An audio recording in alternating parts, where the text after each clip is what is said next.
नमस्कार, आप देख रहे हैं दिव्य हिमाचल टीवी और मैं हूं आपके साथ पल्लवी शर्मा। दिन भर की बड़ी खबरों पर नजर डालेंगे इस न्यूज बुलेटिन में। शुरुआत करते हैं हेडलाइन से। ग्रीष्मकालीन स्कूलों की समय सारणी में बदलाव, सुबह 7 से दोपहर 12:50 तक लगेंगे स्कूल। कांगड़ा के धारकंडी में कॉलेज, शाहपुर में खोला जाएगा अग्निशमन केंद्र। हिमाचल के रिटायर्ड आईएएस तरुण कपूर प्रधानमंत्री मोदी के सलाहकार नियुक्त। हिमाचल में 4 जिले हुए कोविड मुक्त, एक्टिव केस सिर्फ 59, कोरोना के 11 नए मामले आए सामने। हेलीकॉप्टर से आग बुझाने का सौदा बड़ा महंगा, अब कर्मचारियों से ही काम लेगा वन विभाग। सूखे के आकलन के लिए टीमें गठित, गेहूं को 10, सब्जियों को 25% नुकसान। सिर्फ 143 दिन बचे, प्रधानमंत्री ग्राम सड़क योजना का एक भी प्रोजेक्ट केंद्र से मंजूर नहीं। और अब समाचार विस्तार से। प्रदेश भर में गर्मी के मौसम के चलते स्कूलों की समय सारणी में बदलाव हो गया है। शिक्षा विभाग ने इस संबंध में निर्देश जारी कर दिए हैं।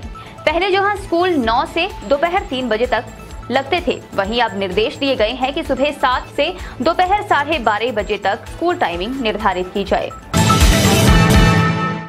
भीषण गर्मी के बीच शिक्षा विभाग ने प्रदेश के ग्रीष्मकालीन स्कूलों की समय सारणी में बदलाव किया है।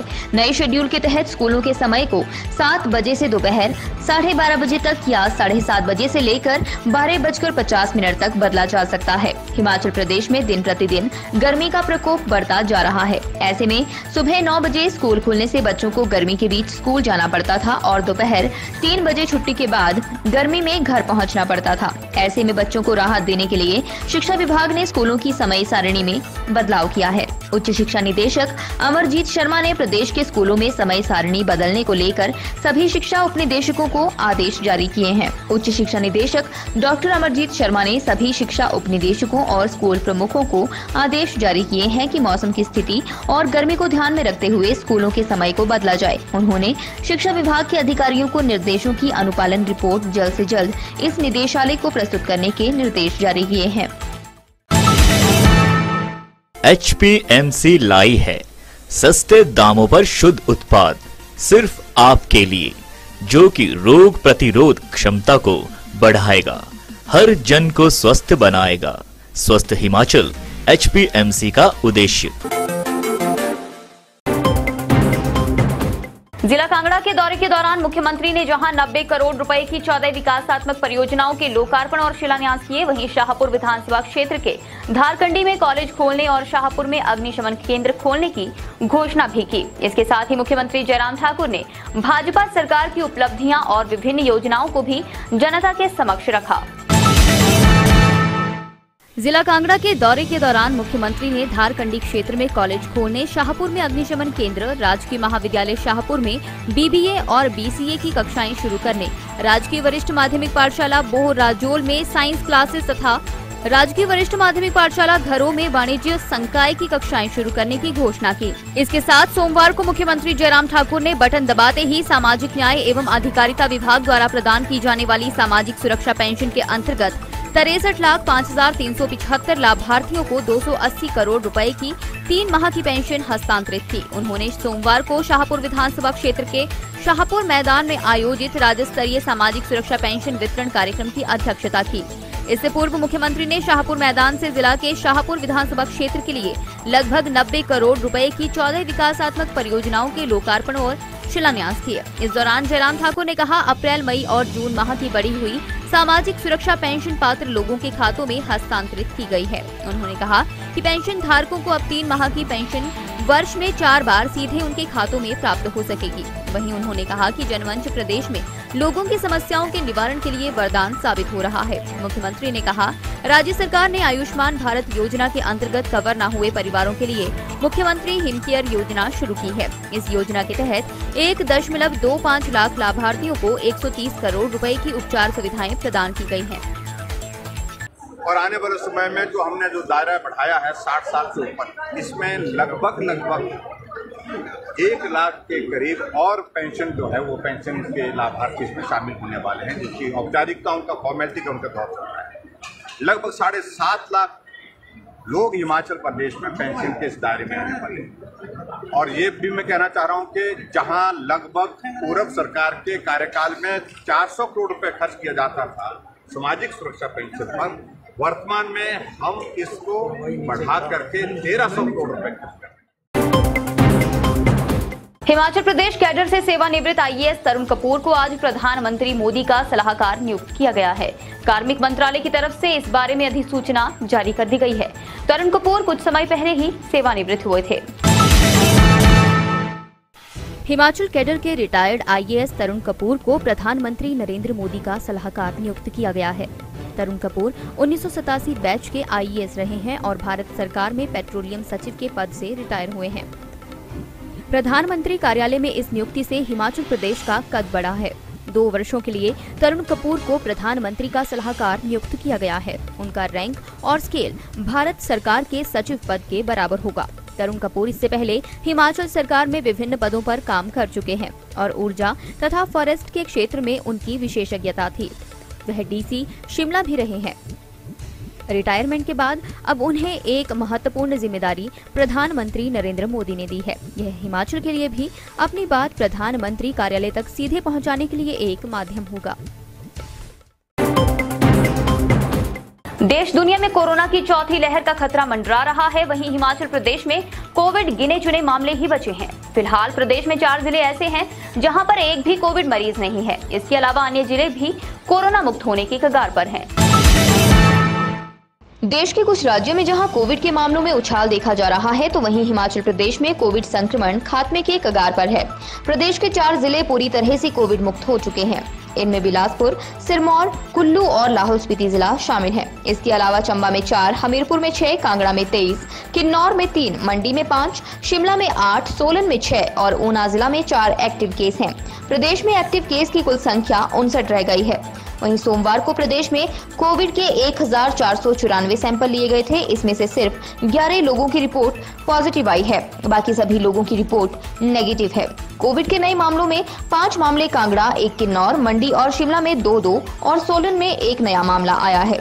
बाकी जिलों में कोविड का कोई मामला नहीं है। अब तक प्रदेश में कुल 2,84,822 कंफर्म केस दर्ज किए गए हैं। इसमें से 2,80,627 लोग कोविड से रिकवर हुए हैं। प्रदेश भर में पड़ रही प्रचंड गर्मी के कारण जगह जगह जंगलों में आग लगने की घटनाएं सामने आ रही हैं। ऐसे में कई जगह वनों की आग बुझाने के लिए किराए का हेलीकॉप्टर इस्तेमाल किया गया था, लेकिन वन विभाग के लिए ये सौदा महंगा साबित हुआ है। जानिए कैसे। वन विभाग के लिए वनों की आग को बुझाने के लिए किराए का हेलीकॉप्टर महंगा साबित हुआ है। आग बुझाने के लिए वन विभाग को 8 लाख रुपए प्रति घंटे के हिसाब से बिल थमाया गया है। अब भारी भरकम बिल की अदायगी के लिए विभाग का बजट कम पड़ रहा है और विभाग ने इस सौदे से अपने हाथ पीछे खींच लिए हैं। अब विभाग पूरे प्रदेश में वनों की आग को बुझाने के लिए अपने कर्मचारियों की ही सहायता लेगा।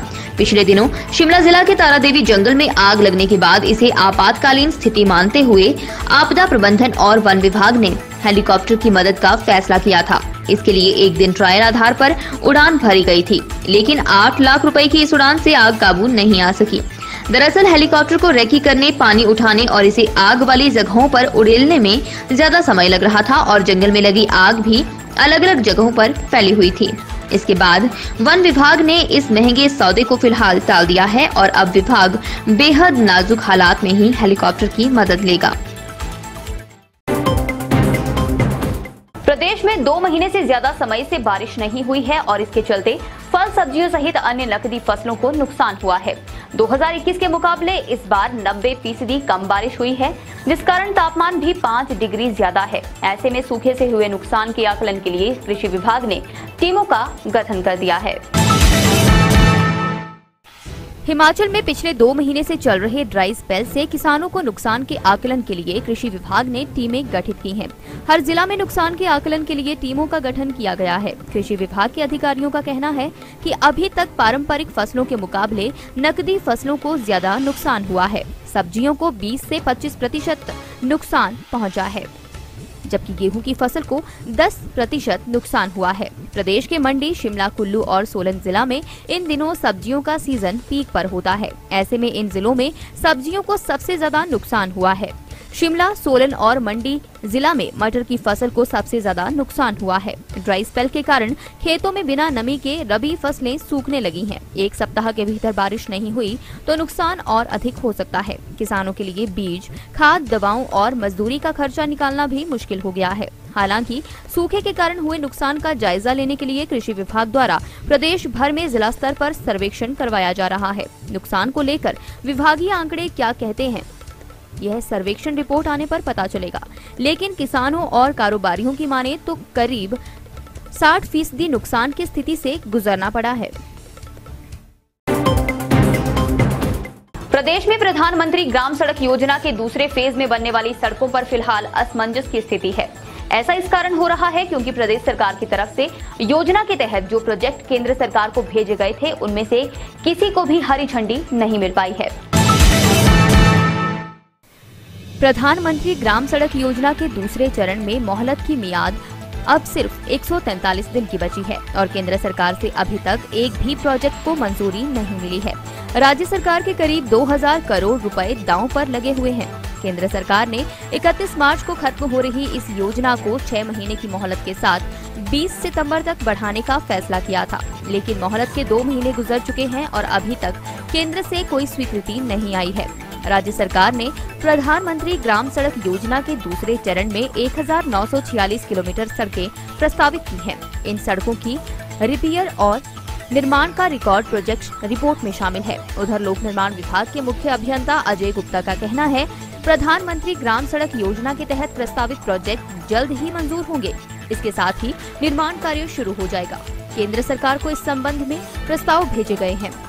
PMGSY के दूसरे चरण में भेजे गए प्रोजेक्ट तय अवधि में पूरे कर लिए जाएंगे। चलते चलते में कुछ और बड़ी खबरें। हरोली में स्टोन क्रशर में टिप्पर से कुचला मजदूर, मौके पर तोड़ा दम। शिमला में वन्य प्राणी विभाग के कर्मचारियों ने जंगल की आग से बचाए 21 जानवर। बस्ती प्रोजेक्ट में तैयार हो रही 60 मेगावाट बिजली, मशीनरी ठीक होने से विद्युत उत्पादन शुरू। शिक्षा विभाग ने मुख्य अध्यापक पद पर पदोन्नति के संबंध मामले जमा करने की अंतिम तिथि 30 तक बढ़ाई। आज के न्यूज बुलेटिन में बस इतना ही। रात 9 बजे देखना न भूलें शिमला से हमारा विशेष लाइव प्रसारण।